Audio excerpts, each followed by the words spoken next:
राम नाम बहुत ही प्यारा है और बिना किसी ओम या श्री के है।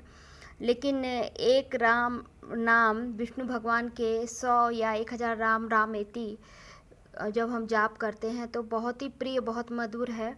और उसमें पूरा संसार समाया। जब हम राम नाम बोलते हैं, अपने मुख से हमारे राम निकलता है तो लगता है कि जैसे हमारे सारे पाप कट गए। हम मतलब अपने आप को काफ़ी अच्छा अंदर से फील करते हैं, हल्का महसूस करते हैं। तो उसका वर्णन, राम नाम का वर्णन नहीं किया जा सकता, कहीं भी नहीं किया जा सकता। हर जगह उनका नाम, प्रभु का नाम बहुत महत्वपूर्ण है, बहुत मायने रखता है। लेकिन राम नाम में हमको जल्दी सफलता कब मिलती है? जब हम राम नाम को अगर हम लिखना शुरू करें लाल पेन से, किसी भी रजिस्टर में, कॉपी में, कहीं भी अगर हम राम नाम लिखते हैं तो जो भी असंभव कार्य होता है, क्योंकि जपने से ज़्यादा आपको लिखने में ज़्यादा फल मिलेगा। उस समय हम राम नाम अगर हम मान लीजिए जब भी कर रहे हैं, बगल में क्या चल रहा है, आसपास क्या हो रहा, कौन क्या बात कर रहा है, हमारा ध्यान उस पर जा रहा है। मुंह से तो चल रहा है कि हाँ हम ठीक है नाम जप कर रहे हैं, लेकिन हमारा ध्यान चारों तरफ भटक रहा है। लेकिन जब हम लिखना शुरू करते हैं तो हमारा हाथ, आँख, हमारा माइंड, हमारा सब कुछ उस पर कॉन्सेंट्रेट, उस पर फोकस हो जाता है। तो अगर हमें बहुत जल्दी इसमें सिद्धि चाहिए या हमारा कोई काम बिगड़ा हुआ है, हमें उसमें सफलता चाहिए, हमारा मन बेचैन रहता है, ऐसा ज़रूरी नहीं है कि हम किसी किसी फल प्राप्ति के हिसाब से या अपनी किसी चीज़ को अचीव करने के हिसाब से हम राम नाम लिखना शुरू करें।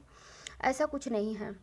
अगर हम खाली बैठे हैं, ठीक है, तो अगर हम लिख सकते हैं तो बहुत अच्छा है। लाल पेन से लिख के 1.25 लाख, 251, जितना भी हम अब लिख पाएँ, किसी भी राम नाम राम दरबार में उसको समर्पित कर सकते हैं।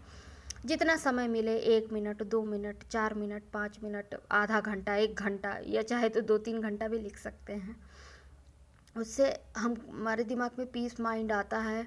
और जब माइंड हमारा शांत रहता है तो किसी भी तरह की बीमारी हमसे कोसों दूर रहती है। बीमारी वगैरह क्या है?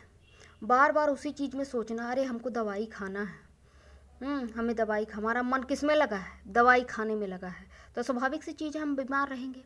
अगर हम उससे उभरने की कोशिश करेंगे कि नहीं, हम ये भूल जाएं कि ठीक हमारे सर में दर्द हो रहा, अब हम उसको बार बार माइंड में हमारे घूम रहा है, अरे मेरे को हेडेक हो रहा है, मेरे को सर्वाइकल पेन है, मेरे को घुटने में दर्द हो रहा है, मेरे को बैठने में प्रॉब्लम हो रही है। जब हम खुद ही उसके पीछे पड़ जाते हैं किसी चीज़ के, तो स्वाभाविक सी चीज़ है, वो चीज़ हमको मिलेगी ही मिलेगी। तो इन सब से अच्छा है कि हम अपना समय प्रभु के नाम जप में बिताएं। लिख सकते हैं तो बहुत अच्छा है, बहुत ही अच्छा। कितनी भी बड़ी समस्या हो, 10 दिन, 15 दिन, 3 दिन, 1 दिन लिख के देखिए, राम राम, सिर्फ राम राम लिखिए। लाल पेन से रजिस्टर ले लीजिए, कॉपी ले लीजिए, जो कुछ भी आपको वो लगे उसमें लिख के देखिए कितना सुकून मिलता है, कितने हमारे जीवन में चमत्कार होते हैं, और कितना ज़्यादा हम आगे की तरफ, हमारे जो कोई रास्ता हमें समझ में नहीं आता, जो ब्लॉक हो जाते हैं रास्ते, वो हमारे खुलने लगते हैं सिर्फ राम नाम लिखने से। तो बहुत जल्दी सिद्ध भी होता है। चाहे कोई भी मंत्र हो, चाहे गायत्री मंत्र हो, चाहे कोई भी मंत्र हो, अगर आप लिख करके उसका वो करते हैं तो हमको बहुत जल्दी उसमें सफलता मिलती है। क्योंकि नाम जब भी ऐसा होता है कि एक संख्या, एक लिमिट के बाद वो सिद्ध हो जाता है, तब जब मंत्र सिद्ध होने लगता है तब हमारी सोची हुई बातें, आपको ऐसा लगेगा कि अरे आज हम मन में ये सोच रहे थे, हमारा ये काम पूरा हो गया क्या? या नेगेटिव पॉजिटिव जो भी सोच रहे थे, आपको अपना पूरा होता हुआ दिखने लगेगा। और अगर कोई बहुत बड़ा कुछ ऐसा मन में है, विश है, मनोकामना है कि नहीं बहुत बड़ी, तो ये सोचिए जितनी बड़ी मनोकामना होती है, जितना बड़ा विश आदमी रखता है भगवान के सामने, उसी में हमको थोड़ा उतना ही समय लगता है। पर यह है कि जब समय लगने के बाद हमको जो चीज़, हम जिसमें सब्र रख करके, मेहनत करके हम उसका इंतज़ार करते हैं कि हमारी चीज़ पूरी हो जाए, तब सोचिए प्रभु उसको दुगना चौगुना करके हमें लौटाते हैं, उस खुशी को हमें लौटाते हैं। वो हमारी विश ज़रूर पूरी होती है, विश्वास रखिए। तो रामचंद्र जी का चाहे राम स्तुति हो, श्री रामचंद्र कृपाल भजमन, चाहे उनका हनुमान जी का हो, हनुमान जी की भी अगर आप पूजा करिए या हनुमान, तो उससे रामचंद्र जी प्रसन्न होते हैं। अगर आपको वो नहीं मिलता है, ये सब समय नहीं मिलता, तो हनुमान मंदिर मंगलवार शनिवार चले जाइए, वहाँ पे बैठ के हनुमान चालीसा पढ़ सकते हैं। हनुमान चालीसा तो आप डेली सुन सकते हैं। हनुमान चालीसा एक ऐसा है कि आदमी के अंदर से डर को ख़त्म करता है। और अंदर से आपको स्ट्रेंथ मिलती है, पावर मिलता है हनुमान जी का पूजा करने से। और रामचंद्र जी की कृपा हमारे ऊपर अलग बरसती है। अगर हम हनुमान जी की पूजा करते हैं तो रामचंद्र जी की कृपा हमें मिलती ही मिलती है। और अगर कहीं भी राम कथा चल रही हो और कहीं भी राम भजन चल रहा हो तो वहाँ हनुमान जी अपने आप ही उपस्थित हो जाते हैं।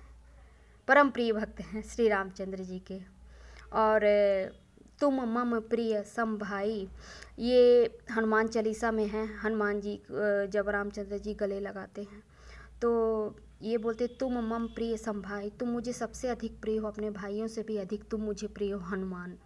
ये खुद रामचंद्र जी कहते हैं। तो दो में से किसी की भी आप स्तुति करेंगे, दूसरे की कृपा आपको अपने आप मिलने लगेगी। चाहे हनुमान जी की करिए, चाहे श्री रामचंद्र जी की करिए। पर राम नाम इतना मीठा शब्द है कि आदमी एक बार सुनता है, एक बार मुख से निकलता है तो ऐसा लगता तर गए सिर्फ एक राम नाम के शब्द में। राम नाम में ही दुनिया समाई है, हमारे प्रभु में दुनिया समाई, उनके चरणों में है।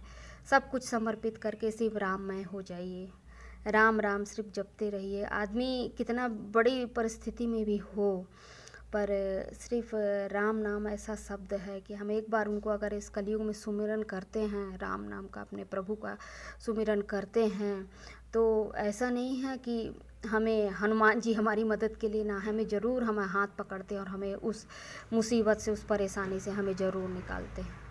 जय श्री राम, जय श्री राम, जय श्री राम।